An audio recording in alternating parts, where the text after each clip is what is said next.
Now that we are in the brink of an official support for Classic Hardcore, there are a few concerns that should be realized.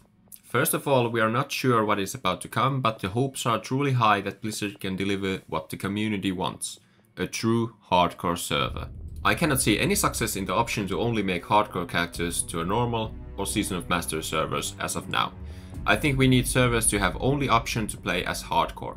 Even if that happens, I'm not seeing the hardcore experience reaching its full potential if Blizzard just adds support to One Life concept. There are a few reasons for this, and next up I'm gonna address these. The part that makes the hardcore journey as it stands today and keeps it so intriguing is the community-made rule set. Why these rules are so important then? These rules make the game feel like a challenge, and they try to ensure the hardcore has a sense of accomplishment. Also, the rules try to prevent certain interactions and make sure no cheating is happening. Yet the game manages to retain most of its spirit of adventure and joy. I believe the fan-made rules are mandatory for the community because the whole movement grew up embracing them. Although the hardcore journey shouldn't need an add-on to tell you what you can or cannot do. Of course you can play as you wish without the add-on and use auction house, etc. But this way it doesn't fulfill the feeling of being a part of something bigger that the hardcore is at this moment. I guess there's some FOMO %. But there's one thing. Some of these rules are not making the game exactly better gaming experience though. For example, hardcore rules are forbidding a solo player to group for quests.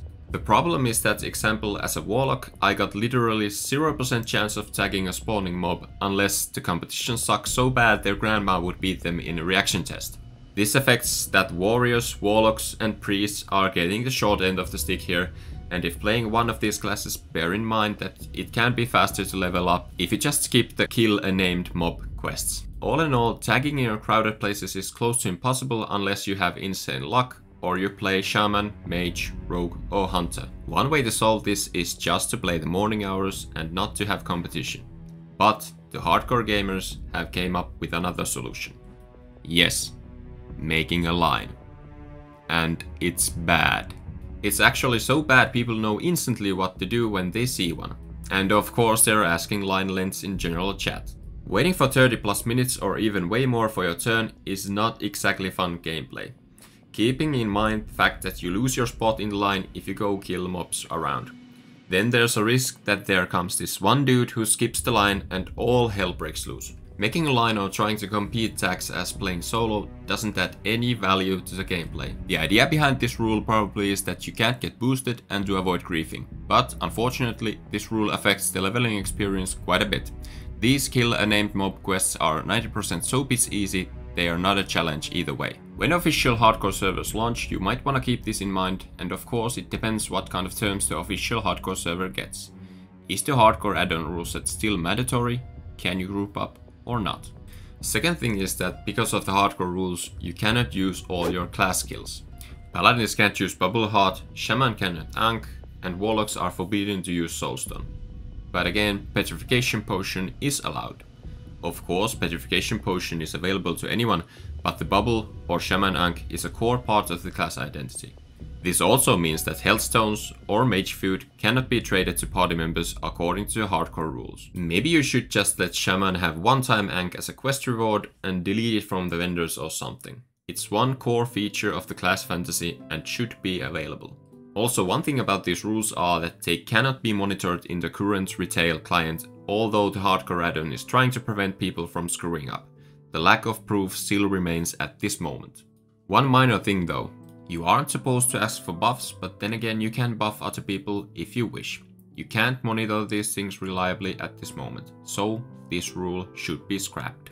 Okay, thirdly, let's talk about professions. Herbalism and alchemy are mandatory if you wanna be a meta cuck and perform well. Okay, enchanting and tailoring or leatherworking are okay to some degree, or specific items below 150 skill level. But the need for reagents that are hard to come by without auction house or trading on your way to level 60 is just making every other profession than alchemy and engineering a lackluster. Gathering professions are fine, at least you can make some money for selling herbs, orbs or leather, etc. Maybe Blizzard could revamp professions not to need that much different regions from other professions. But then again, we're talking big changes and giving very high hopes and almost Classic Plus like stuff, and that is not probably going to happen. If there will be full hardcore servers, I don't think there's a need for strict rule base anymore. If the only change is to support the one life concept, the official hardcore won't be that much different from what we have today and won't retain player base long. There are reasons behind the rules and the way they are, but there are some clear discrepancies between the community rules and what the game can support at the moment. These things should be addressed either by Blizzard or tweak the hardcore rules to retain the spirit of the game, depending on what we get. Either way, end result should be made the way the gameplay or class fantasy isn't suffering. This is an MMO after all. And what about the predecessor of hardcore, the Iron Man challenge? Could that be the thing where you couldn't group up, etc., to be the truly ultimate challenge? Iron Man could be the option with the tick box when creating a character in hardcore servers. There's some huge potential here.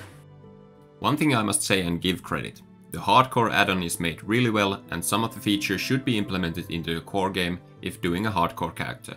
The last words feature, achievements and the pop-up "You fucked up" screen really adds up the immersion.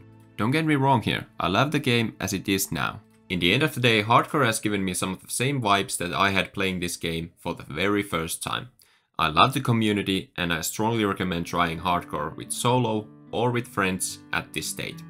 I am actually also doing a duo run with a friend and we are mainly casting Hearthstone or some other long cast. Kinda strong wind here. Yep. Probably starts raining soon. Yep. By the way, I'm looking for a non-streamer run to Dead Mines or Wailing Caverns. Hit me up in game. See you again next time. Peace!